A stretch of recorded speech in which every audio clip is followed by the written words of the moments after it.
En España, el rey Felipe VI ha designado a Pedro Sánchez como candidato a la investidura. El actual presidente del gobierno español intentará formar gobierno tras el fracaso de Alberto Núñez Feijóo, que no logró mayorías en el Congreso. Hunter Biden se enfrenta a la justicia acusado de mentir a las autoridades para conseguir un arma de fuego. Es el primer hijo de un mandatario en funciones en ser procesado. En Tailandia, un joven de 14 años sería el autor del tiroteo en un centro comercial de Bangkok. Las autoridades aseguran que el presunto agresor fue detenido después de matar a una persona y dejar cerca de 6 heridos. Buenos días, bienvenidos a las noticias de France 24 en español. Soy Rosa Pérez Masdeu y es para mí un gusto acompañarlos. Abrimos esta edición en España, pues porque después del fracaso del líder del Partido Popular, Alberto Núñez Feijóo, para ser investido como presidente del gobierno, avanza ahora en el país el proceso para intentar formar un nuevo ejecutivo antes de que expire el plazo y deban convocarse nuevas elecciones. Nos amplía Marina Colorado desde Madrid. Ya es oficial y Pedro Sánchez será el nuevo candidato a presidencia, a intentar formar un gobierno, a ser el nuevo presidente del gobierno de España. El rey Felipe VI, tras 2 días de consultas con los distintos grupos parlamentarios, ha dado a conocer su decisión a través de la presidenta del Congreso de los Diputados, Francina Armengol, pasada las 2 de la tarde. Aún se desconocen entonces las fechas de este nuevo debate de investidura que se tendrá que llevar a cabo, aunque se calcula que podría llevarse a cabo la semana del 16 de octubre, porque esta semana, recordemos, hay una cumbre del Consejo de la Unión Europea en Granada que impediría llevar a cabo cualquier tipo de debate, y hay algunos festivos en España que imposibilitan también esta fecha. Vuelve a iniciar entonces este mismo proceso que ya hemos vivido con la fallida investidura de Alberto Núñez Feijóo y que tiene que ser exitosa antes del 27 de noviembre para evitar, como bien decías, la repetición electoral. Aún hay muchas incógnitas. Estaremos pendientes de cuándo la presidenta del Congreso de los Diputados anuncie esa nueva fecha entonces para iniciar este debate de investidura. Vamos con noticias de Turquía, porque la policía turca ha detenido a cerca de 145 personas por estar supuestamente vinculadas con el Partido de los Trabajadores del Kurdistán, el PKK, la organización considerada terrorista por el gobierno turco y que reivindicó estar detrás del ataque suicida del domingo en Ankara. Nos amplía Adrià Rocha desde Estambul. Turquía ha anunciado la detención de más de un centenar de personas acusadas de estar vinculadas con el atentado que sufrió este domingo el Ministerio del Interior de Turquía, cuando 2 asaltantes por la mañana llegaron y uno se inmoló delante de las puertas del edificio, otro empezó a disparar a los policías.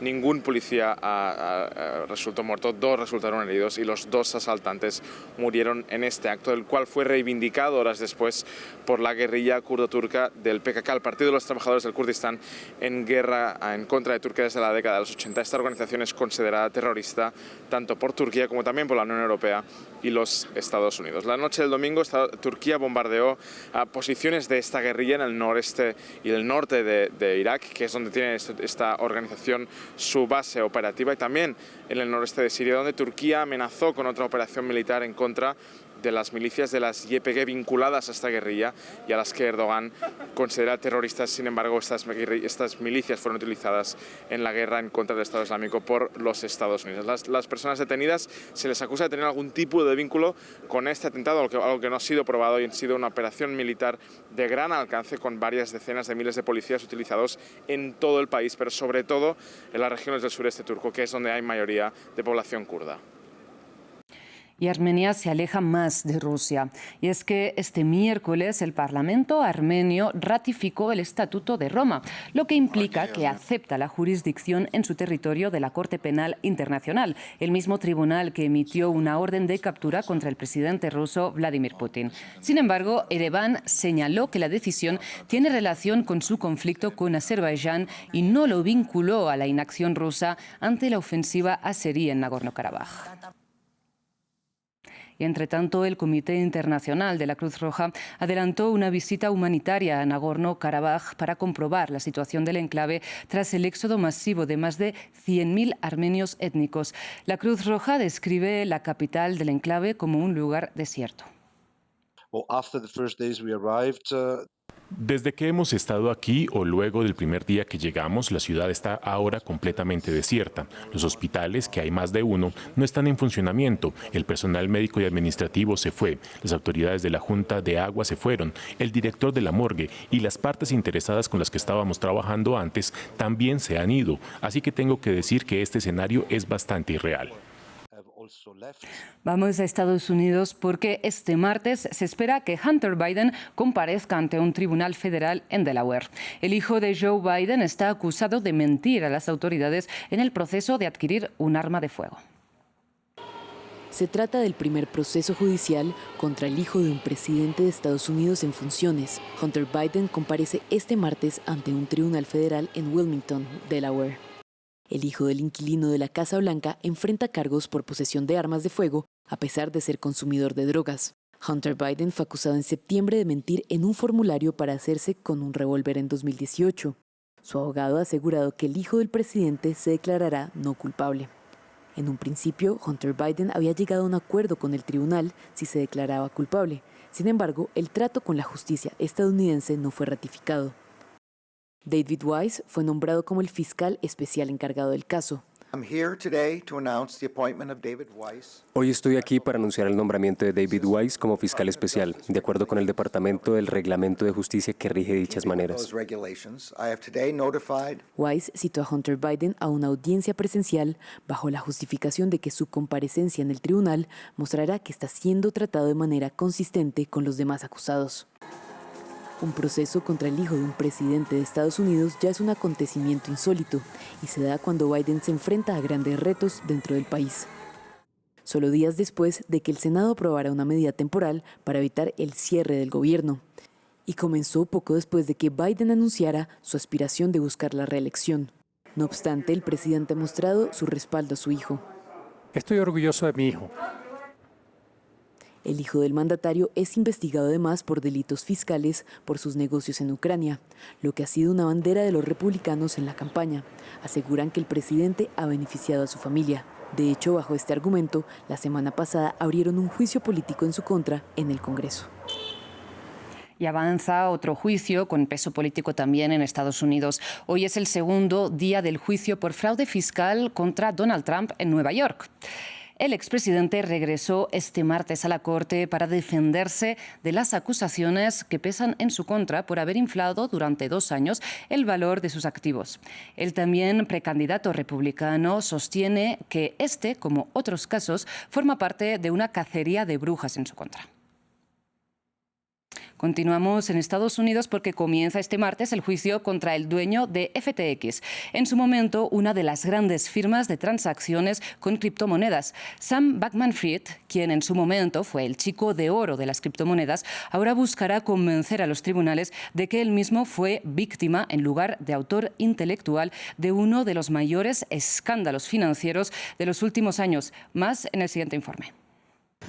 Sam Bankman-Fried tenía solo 31 años cuando fundó la plataforma de comercio de criptomonedas FTX en 2019. El negocio creció rápidamente, atrayendo inversiones de Silicon Valley y en un año FTX se había convertido en la segunda mayor empresa de criptomonedas del mundo. En su apogeo, la riqueza de Bankman-Fried era de aproximadamente 32.000 millones de dólares. Se codeaba con políticos y celebridades y dispuso millones en contribuciones para campañas. Pero cuando los mercados de las criptomonedas colapsaron el año pasado, su imperio se derrumbó como un castillo de naipes, revelando una serie de prácticas fraudulentas. El fiscal ahora acusa al ex magnate de la tecnología de haber utilizado el dinero de los inversores para financiar empresas riesgosas y gastos para su investigación del Fondo de Cobertura Alameda. También se sospecha que engañó al público en un intento de recaudar efectivo, incluso cuando sabía que su empresa se enfrentaba a una crisis de solvencia. Los inversores han perdido miles de millones y es poco probable que lo recuperen en caso de quiebra. Puede haber algunas recuperaciones parciales, pero cada empresa ha perdido miles de millones de dólares y esencialmente esa es una pérdida experimentada y recae sobre el depositante, tanto Alameda como FTX. Varios ex altos ejecutivos de FTX y miembros del círculo íntimo de Bankman-Fried ya se han declarado culpables de una serie de cargos y ahora podrían testificar contra él. Mientras tanto, Sam Bankman-Fried ha mantenido su inocencia. Si es declarado culpable, podría pasar décadas tras las rejas. En otras noticias, este lunes el Consejo de Seguridad de la ONU autorizó el envío de una misión de seguridad multinacional a Haití. Solo China y Rusia no votaron a favor de la resolución, sino que se abstuvieron. El presidente de Kenia, país que va a liderar la misión, enmarcó su decisión en la solidaridad con la diáspora africana de Haití y aseguró que esta operación será exclusivamente de apoyo a la fuerza pública nacional para ayudarla a retomar el control del territorio. Doy la bienvenida a la resolución como un esperado y crítico instrumento para definir la misión multinacional. Esta misión es una intervención fundamental para proporcionar las condiciones necesarias para que Haití consolide su desarrollo y gobernanza. Cambiamos de información. Las autoridades en Tailandia informaron que un joven de 14 años sería el autor de un tiroteo dentro de un centro comercial en Bangkok. El sospechoso fue detenido después de matar a al menos una persona y herir a 6 más. Los hechos ocurrieron a última hora de este martes por la tarde en la capital tailandesa, en un momento de alta afluencia en uno de los establecimientos de compras y ocio más populares de la ciudad.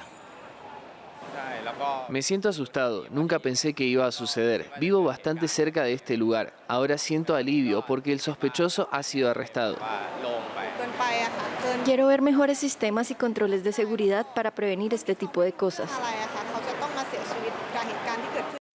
Y empiezan 2 semanas cruciales en Australia.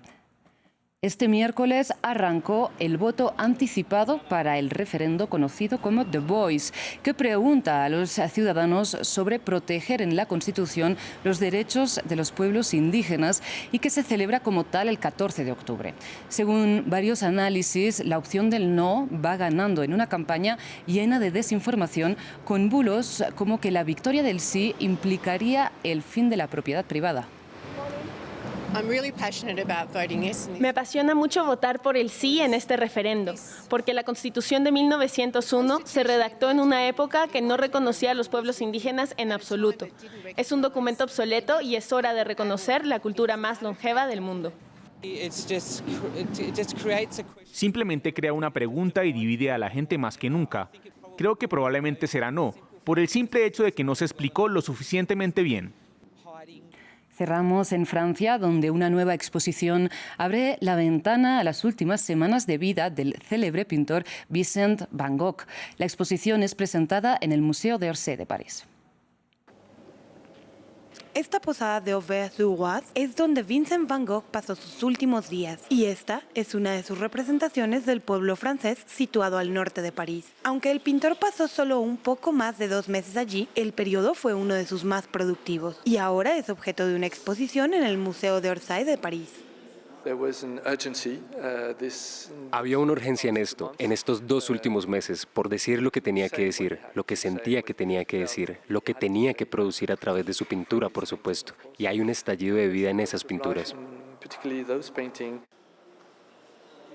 Después de una temporada en un hospital psiquiátrico, Vincent Van Gogh siguió las órdenes de su médico y se lanzó a su trabajo.